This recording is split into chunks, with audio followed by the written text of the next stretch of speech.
Abbas radhiyallahu anhu ketika menafsirkan Al-Quran surat Al-Baqarah ayat 228 yang artinya, dan para istri ada haknya terhadap suami mereka, dan demikian dengan suami mereka juga ada haknya, hak dan kewajibannya ke atas istri mereka, dan melakukan dengan cara baik. Setelah membaca ayat itu, Ibnu Abbas radhiyallahu anhu berkata, aku berhias untuk istriku seperti mana istriku berhias untukku.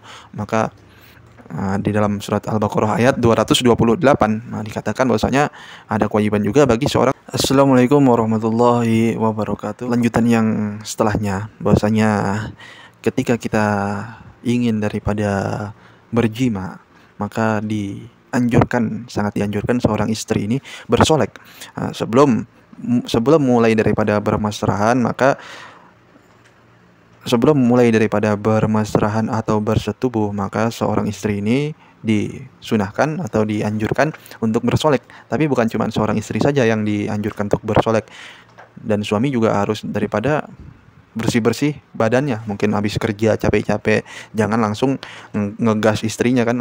Pulang kerja sore-sore itu di jalan lihat nggak sengaja kan kayak gini, dia ngelihat wanita yang bukan mahram, dia mau melampiaskan ke istrinya, dia belum mandi langsung aja, itu nggak bagus juga. Bagusnya itu gimana, dengan bersih-bersih dulu, mandi, sikat gigi, dicuci semua anggota-anggotanya, kalau perlu itu pikirannya juga dicuci, kemudian agar badan bersih dan tidak berbau, dan setelah itu mengenakan pakaian yang menggairahkan. Maka dianjurkan juga seorang istri ini punya daripada baju yang menggairahkan. Kan banyak kali sekarang tuh baju-baju yang menggairahkan. Itu kita bukan mau membahas yang haram, namanya memang baju haram, tapi ketika dipakai dengan pasangan halal, baju halal tapi namanya haram tapi halal. Namanya haram tapi halal ketika dipakainya oleh orang yang halal bagi diri kita. Jadi Anda doakan juga kepada yang belum memiliki daripada pasangan halal, semoga Allah Subhanahu wa taala sadarkan pemikirannya dan cepat-cepat daripada menghalalkan pasangannya. Intinya halalkan atau tinggalkan ya. Halalkan atau tinggalkan. Kemudian menggunakan parfum, kemudian gosok gigi. Bagus ini. Kalau misalkan lagi bercumbu itu, kalau bau-bau juga rasanya gimana itu? Rasanya gimana? Pasti yang udah nikah itu harus lebih paham gitu, apalagi pengantin baru ini. Sehingga istri atau suami kelihatan cantik dan menimbulkan kegairahan bagi pihak masing-masing. Jadi istri ngeliat suami senang, suami ngeliat istri pun senang, jadi sama-sama senang. Jadi nggak ada rasa-rasa ini, rasa yang kurang enak, kurang sedap seperti itu. Kemudian tentang mandi, terdapat keterangan hadis bahwa Nabi Muhammad SAW sebelum tidur bersama istrinya, ia terlebih dahulu mandi dan membersihkan badannya setelah berwudu.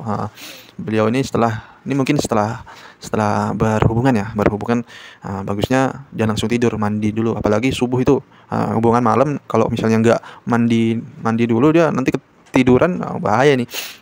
Ketiduran habis itu mau mandi, dingin kan subuhnya, terpaksa subuhnya telat.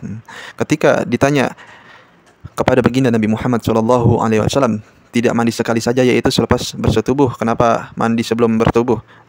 Ketika ditanya kepada baginda Nabi Muhammad SAW, tidak sekali saja, yaitu selepas bertubuh, kenapa mandi sebelum bertubuh? Yang di sini yang tadi dimaksud sebelum dan setelah bertubuh ini, bagusnya nih mandi. Wajib yang setelah bertubuh ini namanya mandi wajib. Niatnya banyak yang sudah tahu, yang belum nikah pun banyak yang sudah tahu. Yang senyum-senyum nih mungkin udah tahu nih. Yakni beliau mengatakan yang mahfumnya, beliau menjawab yang mahfumnya, ini adalah yang lebih suci dan bersih. Hadis riwayat Abu Dawud dari Abu Rafi'.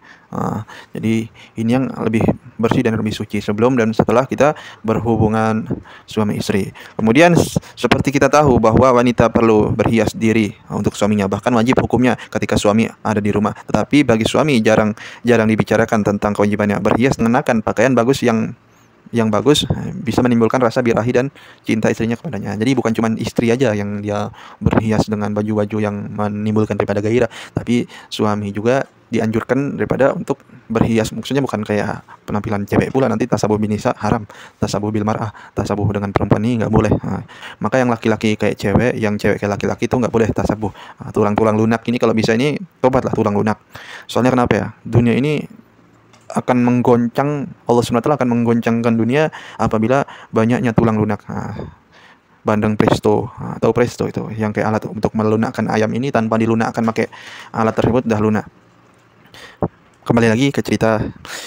Nah, masalah ini hanya disebut oleh sahabat Ibnu Abbas radhiyallahu anhu ketika menafsirkan Al-Quran surat Al-Baqarah ayat 228 yang artinya, dan para istri ada haknya terhadap suami mereka, dan demikian dengan suami mereka juga ada hak dan kewajibannya ke atas istri mereka, dan melakukan dengan cara baik. Setelah membaca ayat itu, Ibnu Abbas radhiyallahu anhu berkata, aku berhias untuk istriku seperti mana istriku berhias untukku. Maka di dalam surat Al-Baqarah ayat 228 dikatakan bahwasanya ada kewajiban juga bagi seorang suami untuk berhias. Berhiasnya bukan kayak istri juga, bukan kayak tulang lunak kan. Berhiasnya bukan pakai baju-baju yang kayak itu, tapi berhiasnya entah dengan memakai wangi-wangian yang disemprot, kayak bukan semprot gas air mata ya. Jadi kayak disemprot tuh menimbulkan gairah lah. Ya, jadi jadi seperti itu ya hadirin yang dimuliakan Allah.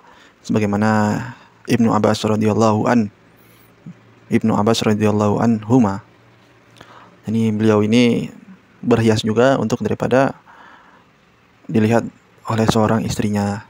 Jadi bukan saja istri memiliki daripada kewajiban berhias untuk terlihat lebih indah, untuk melihat terlebih bergairah kepada seorang suami, tapi suami juga dianjurkan untuk berhias, minimalnya bersih-bersih badan. Maka ini juga ada adab-adabnya. Mungkin yang belum tahu boleh diamalkan. Ini masih panjang juga nih. Ini makin tadi baru 2 lembar itu. 2 lembar pun belum itu. Besok berarti kitab Qurratul Uyun yang itunya 74 halaman nih. Ini di sini ini dari kitab-kitab yang sudah diterjemah ya. Maka hadirin yang dimuliakan Allah Subhanahu wa taala, itu saja yang dapat saya sampaikan. Juga semoga kita bisa mengamalkan dan menyampaikan kepada saudara-saudara kita yang sudah menikah. Yang belum jangan kita sampaikan. Ya, jangan kita ceritakan kepada orang-orang yang belum berumah tangga. Kita juga menjaga perasaan mereka. Orang yang cerdas itu bukan seorang doktor, profesor yang IQ-nya di atas rata-rata. Itu juga orang cerdas. Tapi kalau misalnya nggak ada agama, itu kurang cerdas. Ateis. Tapi orang yang cerdas itu yang dia paham perasaan orang lain. Kita jangan cerita kekayaan banyak ketika sama orang miskin. Kita jangan cerita masalah anak kepada orang yang belum punya anak. Kita jangan cerita masalah nikah kepada orang yang belum pernah nikah. Saya kalau ini cerita secara umum ini buat orang-orang yang sudah nikah. Kalau yang belum nikah pun bisa ngambil pelajaran dari sini. Kalau nikah itu enak banget. Bukan itu. Kalau nikah itu juga bukan cuma nikah aja, dalam berhubungan juga ada ilmunya. Bukan langsung. Terkadang orang bilang kayak gini, kalau masalah itu nggak usah belajar, langsung praktek bisa. Loh, jangan salah, nanti kalau antum ini salah itu nanti bisa timbul daripada haram. Terus juga masalah ini rumah tangga ini nggak bisa itu sama istri juga bisa menimbulkan daripada kenyamanan berumah tangga. Dalam masalah berhubungan itu juga bisa menimbulkan masalah dalam hubungan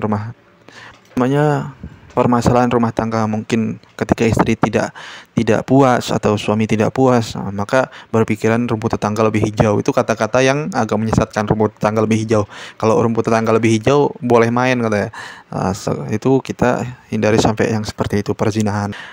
Hadirin yang dimuliakan Allah Subhanahu wa taala, itu saja yang dapat saya sampaikan. Ini bukunya masih panjang. Semoga Allah Subhanahu wa taala pahamkan kita, dan semakin ke sana semakin ke sini, semakin ke sini semakin ke sana. Seperti itu. Semoga Allah Subhanahu wa taala istiqomahkan kita dalam agama. Semoga Allah Subhanahu wa taala istiqomahkan kita dalam kebaikan. Subhanakallahumma wa bihamdika asyhadu an la ilaha illa anta astaghfiruka wa atubu ilaik. Wassalamualaikum warahmatullahi wabarakatuh.